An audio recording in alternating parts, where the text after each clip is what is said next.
There have always been networks in the history of humankind, which over time actually made transformative change happen because they inspired people and people in institutions and outside institutions to proactively drive change.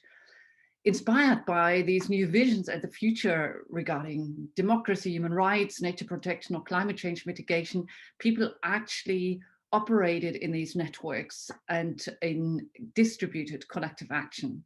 So there are many, many examples. It's the global feminist movement, it's the global energy transition, or even the network that introduced air pollution control, something hardly anybody knows about.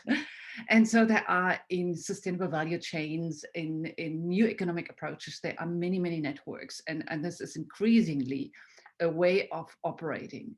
So, and it is clear that the challenges in front of us regarding our planetary crisis and the current pandemic, our challenge is to turn this into a green recovery, into improved health systems, into overcoming the threats of climate change, actually require networks, and they require an influencing capacity, and they require exactly that collective action on the ground in a distributed fashion. So the future of leadership in this is collective, and our role is to much more consciously steward such sustainability transformations, no matter if we aim for large systems change or if we do small steps in our communities. In this, actually, everybody counts. And it is the network, the transformation network, that is the task of the present and the future. So it is really important that we move from isolated action into stewarding systems change.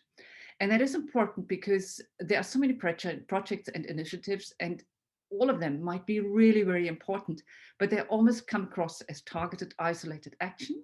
So they're not wrong, but they need to be connected, because if they are implemented in that fashion or in kind of an isolated fashion, then they have limited impact. So what has been rising in the last like 10 to 15 years, and more so with the advent of the Sustainable Development Goal, the goal on partnership, that is so extremely important to work in complex collaboration ecosystems to address the challenges of sustainability. So these are partnerships, these are initiatives, these are regional focus, collective impact strategies, etc. And that has been a learning laboratory that is extremely important, because that's where collective change actually happens. And we need to move further. So we need to look at how these different collaboration ecosystems, these multi-stakeholder collaborations, come together and become part of larger transformation networks. So we need to get into what I call a meta collaboration between networks, between peoples with networks, people with connections to institutions, people that are part of other collaboration ecosystems. So, and then we really need to work with complementary collective action. That is then a collective stewardship of transformative change.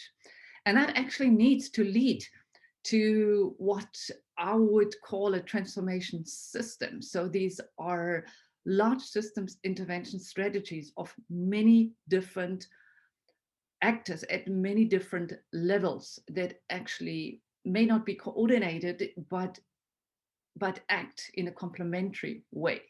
So that would be then really the task for the future, to collectively steward these transformation patterns across sectors, across nations, across issues. So when we focus a little bit more today on the multi-stakeholder transformation networks, then it is extremely important to remind us that with the rising awareness of climate emergency and the state of human planetary health, there are more and more regional and global networks existing, emerging day by day. So if you Google a little bit or check out your friends, or there are more and more networks emerging. both on the national level, regional level, also global level. That could be the Global Commons Alliance, that is more kind of research-based, or Fridays for Future, that is activity-based, or the Drawdown Initiative in the US, or the 350.org. There are many, many initiatives, and it is really interesting to explore how they work, how they connect people, what is the membership, and what are the success factors, and what are the narratives, and what are the theories of change, etc. So what is special about these transformation networks? They actually emerge when people in different projects, initiatives, networks, so let us call them collaboration ecosystems, connect together to achieve a wider impact for a certain issue, a common purpose, etc. So this transformation network then becomes a meta collaboration, a network of networks. You can call it a network of people connected to networks, or a network of people that are operating in collaboration ecosystems for a certain issue. And so these people become part of a network that actually can operate at multiple levels and within and outside different institutions. And that is then a complementary move towards systems change. So these networks usually need to be built on future narratives that are absolutely emotionally inspiring. Yet they also need to be plural enough to acknowledge different approaches, because in the details, people may have different aspirations and different interests.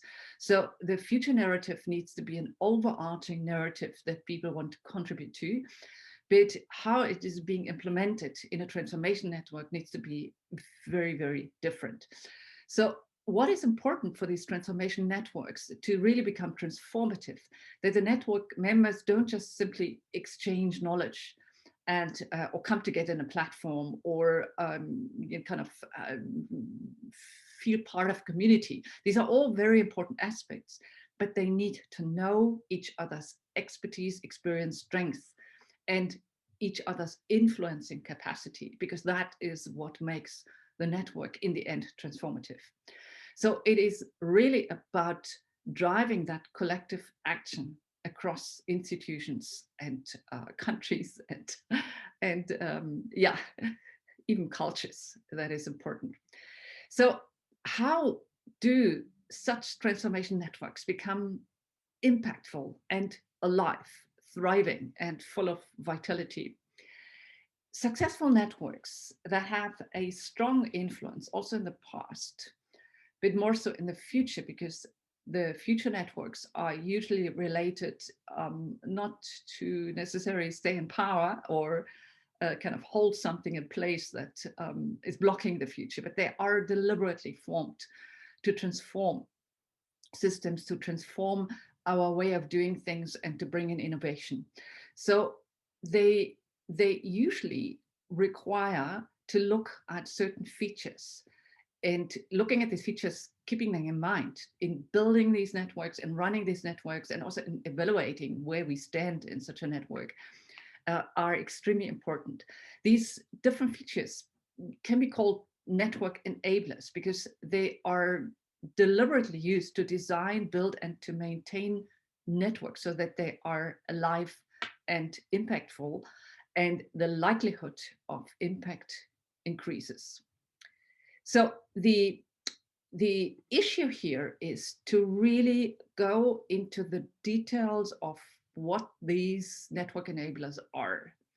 So the first network enabler is called purpose building narrative. So that is relatively clear. Transformation networks need a narrative, a vision for the future that shouldn't be too strict and not too loose, so that people can identify with that, but that they can implement it in different ways. So here it is important that the network members actually align around this purpose. And what is important regarding the network enabler of purpose building narratives is that there is an increasing clarity of the purpose, so that people actually know how they can contribute, what it is about anyway, but also how they can contribute. So they're not just network members, they know how to contribute.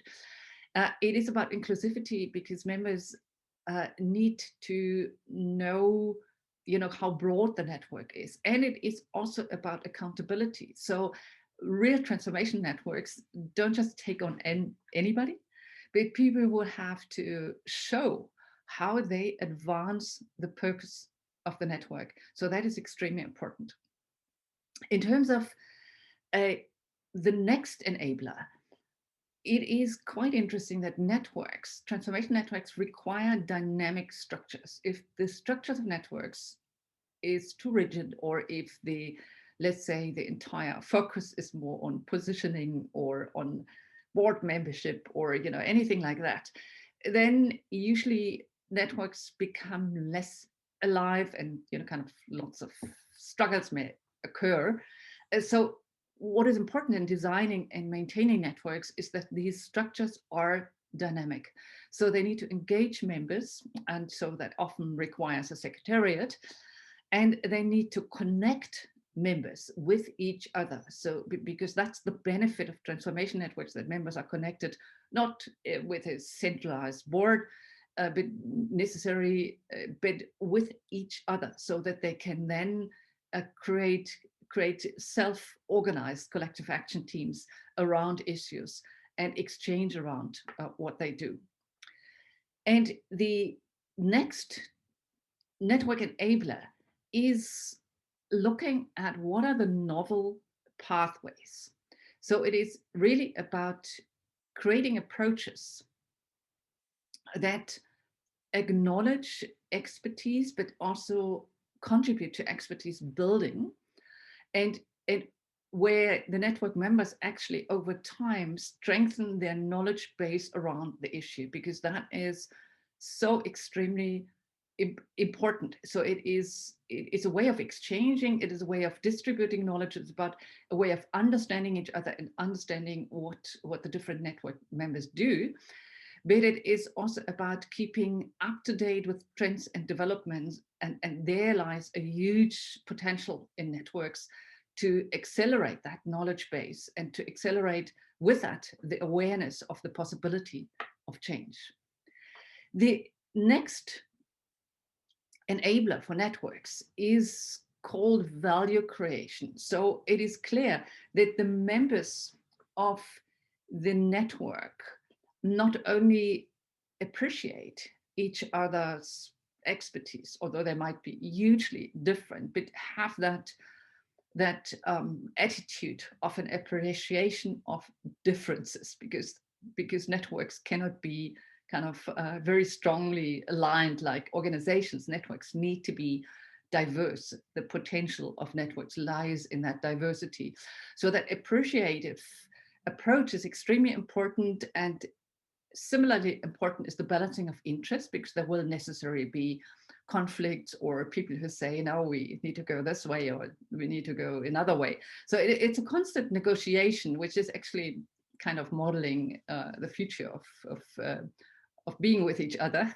So that it's not either or, but that is a constant negotiation of pathways that may be helpful. And it also requires the mutual understanding. So the next network enabler is the quality of the dialogic exchange between the members. And that is not only important at the beginning, although it is a stepping stone at the beginning of a network, but it is the way of structuring communication in a way that allows for a maximum exchange, that allows for understanding each other, but that is also structured enough to come to decisions, to drive certain strategies, and to actually implement these strategies in distributed or complementary collective action. So it is about continuous dialogue. It is also about having governance structures in the network that allow for these dynamic structures and the self-organization, and yet at the same time are representative enough to create the trust that is necessary in the network and be able to navigate the differences if conflicts occur. And it is also about creating collective learning structures that help, not that go beyond just exchange, but that help review the impact review, the influencing capacity review, the progress. And the last network enabler is about contextual impact. So it is the constant checking of the relevance of the network purpose, because there might be situations where the purpose is already achieved, or the network might not be relevant anymore. But it may also be that over time people go astray, and kind of some people kind of drive the network in a different direction. So it is that creating an internal structure, a learning, a governance system where this relevance is constantly checked. And that is extremely important, that that is done in a participatory way with all members. So it is the way members support each other, but also members support the purpose, and members support the governance structure to be like constantly on the, you know, on the run, and checking what is it that we do, and how can we become more successful. So what is extremely important in that in a transformation network is really looking at impact and never losing the focus on impact. So in that way, the network is built quite similar to collaboration ecosystems, but you know, it's a little bit specific. So it is really the main issue about networks is to understand these network enablers as is building networks towards influence, as building on the strength of the people in the network, the strength of the people's connection to other networks and to institutions, to influential institutions, and slowly using that transformation network to actually build transformations into the bigger systems, because that is where the actual potential of transformation networks lies.